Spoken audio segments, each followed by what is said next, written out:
As the government tried to open up the economy and get workers back to work, new government guidance has provided some details as to the road to recovery that must be followed in order to help to prevent the spread of coronavirus.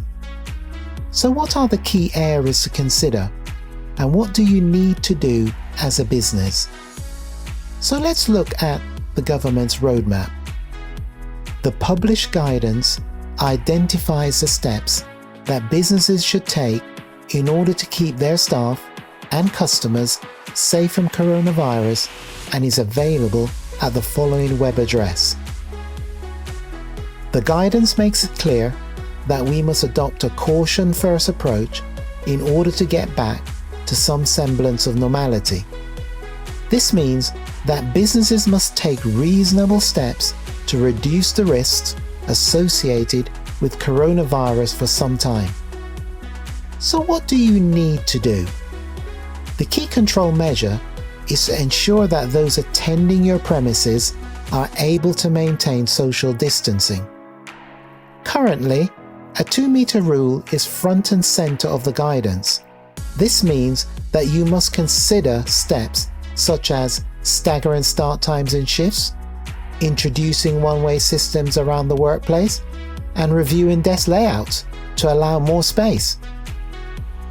Home working should remain in place unless it's not possible to do so, and staff should avoid using public transport where possible. From the 15th of June, all travel and public transport will require the wearing of a face covering.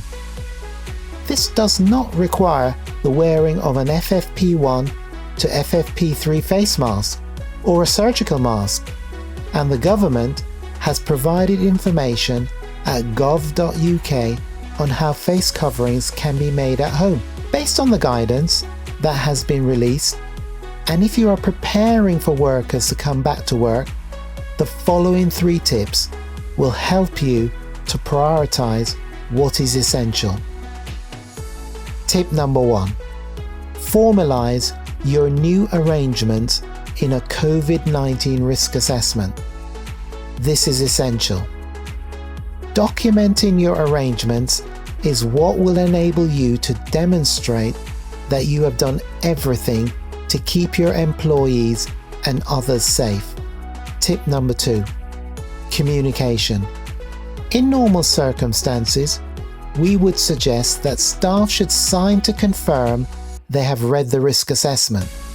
However, to avoid staff having to sign the same document, share pens, etc., a better option might be to laminate key sections of the risk assessment and display it prominently, or share the document by email and ask staff to confirm by email that they have read it.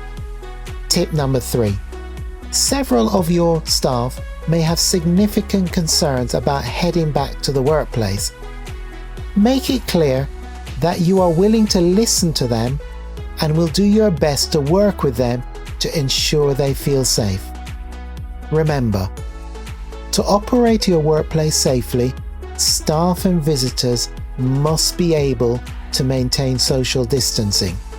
Use your COVID-19 risk assessment to formalize how you are reducing risks and keeping everyone safe.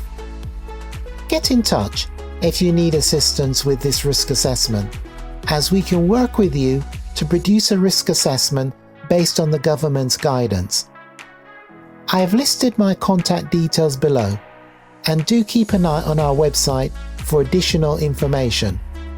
If you have not yet done so, please connect with me on LinkedIn and follow us via our other social media platforms. Details are provided in the description section of the video. So bye for now, and keep safe as we go through this unprecedented coronavirus crisis.